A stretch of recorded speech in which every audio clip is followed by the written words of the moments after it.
dito, ako sa bahay. Maliit lang, mabilis udang. Nak, bili ka ng maliit ng Red Horse, Nak.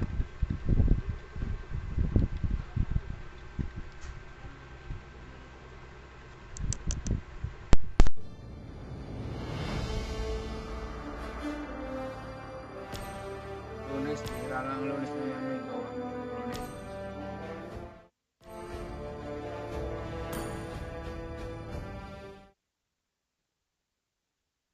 That tried cheeky things, but only to learn, you know, and find out that you don't do that. So with that said, it's the flip side this time around with RRQ. Backs against the wall, one more game loss, and it's down to match point. What do they do? What do they improve? What do they fix going into the second game of this best of 5?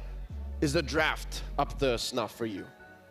I feel like even past the draft, a little bit of the macro, right? I mean, when we looked at the gold graph, all the objectives went over to TLID. So draft for objectives. You could draft for objectives. That'll make it a little bit easier to be able to pull them off. I think it's a good start, right? Try and control the early game. If you can do that, you can disrupt the tempo from TLID, because once they get going, they don't stop. So at least respect the fact that there's a lot of big objectives, a lot of spikes to get if you farm up via these major objectives. So that's something on the to-do list for the mercenary Sutujin. Slow down the usurper in Favian.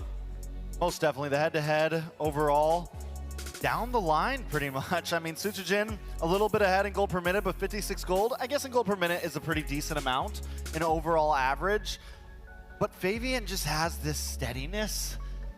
Favian just has this ability to kind of pull out on top. It's a rock solid confidence. It just really is, you know? Like he believes in himself no matter. Whether he's got 10 health or 100 health, it doesn't matter. He's always ready.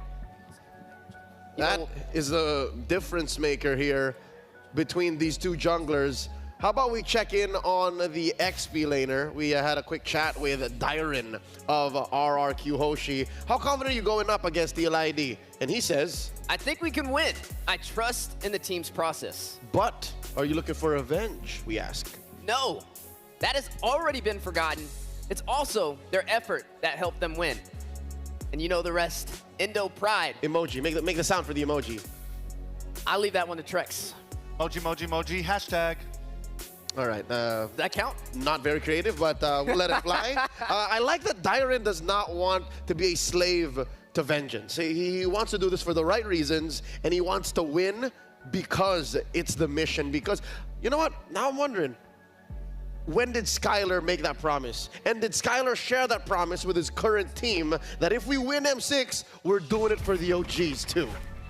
I mean, he already said they want to beat the record, right? They want to beat that top 3 placement, and this is the battle for a top 4 placement. So this is just one more step toward the right direction. Even though they got off to the wrong foot, the battle is not over yet in this best of 5. Let's go into the draft here. RRQ on the play. Let's see if they'll adjust. Let's see if it's all in on Skylar once more. You know, something really interesting to point out here. Yesterday when we saw RRQ playing, when they had the choice to choose, they always choose second pick. But it seems like TLID has pulled their card, banning out that Wan, banning out that Bruno, forcing them to not get the trade they want. So this time RRQ finally, with the choice, picking first pick. And this is going to force to shake things up for TLID. Yeah, Susujin's going to end up with Su